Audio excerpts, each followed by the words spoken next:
जो हमारा जो कल का टॉपिक था वो आइसोमेरिज्म था एंड टाइप्स ऑफ आइसोमेरिज्म हमने किया। जो आज का हमारा टॉपिक है वो है कैटेनेशन। कैटेनेशन क्या होती है?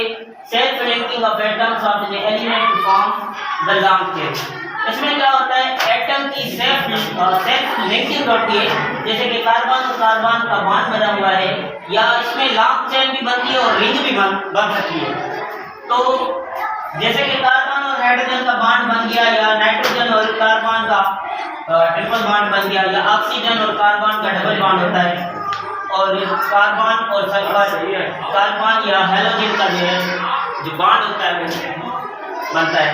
जैसे कि हमारे पास टोटल जो एलिमेंट है 118 है, मोर देन 10 मिलियन जो है वो इसमें से ऑर्गेनिक कंपाउंड्स बना सकते हैं, यानी ये कार्बन से लिंक्ड होंगे।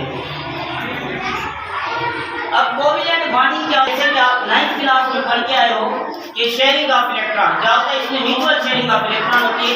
एक एटम जितने इलेक्ट्रॉन देता है वो उसके बदले में उतने ही इलेक्ट्रॉन क्या करता है? ले लेता है। तो हम इसे कहते हैं, ये होता है कोवेलेंट बॉन्ड।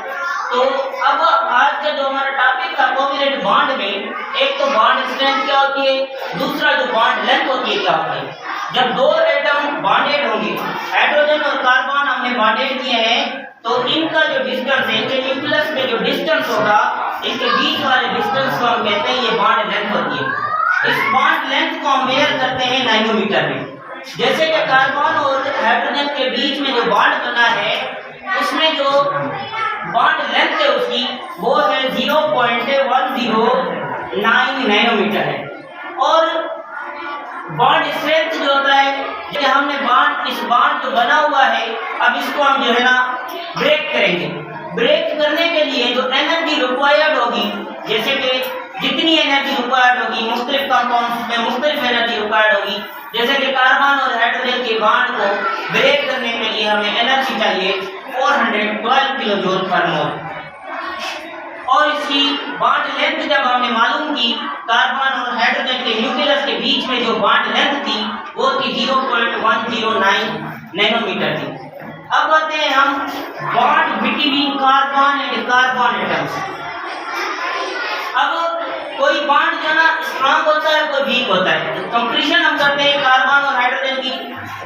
इसमें जो है कार्बन और हाइड्रोजन का बॉन्ड स्ट्रांग है as compare to carbon atoms, क्योंकि इसमें क्या होता है कि सब्स्टिट्यूएंटली बॉन्ड स्ट्रांग बना होता है। जो सब्स्टिट्यूएंट होते हैं वो क्या होते हैं? स्ट्रांगली अटैच होते हैं। जैसे कि कार्बन है हमारे पास, कार्बन और कार्बन का बॉन्ड बना हुआ है, इनकी बॉन्ड लेंथ जो हमने मालूम की थी वो है 0.154 नैनोमीटर। और बॉन्ड स्ट्रेंथ जो है हमारे पास, यानी बॉन्ड ब्रेक करने के लिए जो हमें एनर्जी रिक्वायर्ड होगी वो होगी 348 किलो जूल पर मोल।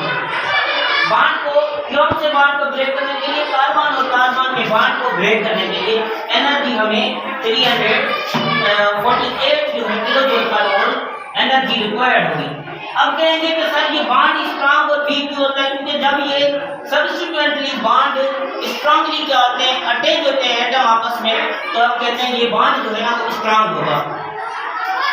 उसकी जो कैटेनेशन की कैपेसिटी होगी वो ज्यादा होगी, यानी सेल्फ लिंकिंग की जो कैपेसिटी होगी ना वो ज्यादा होगी। इस वजह से वो क्या होंगे? उनका बॉन्ड जो है स्ट्रांग होगा।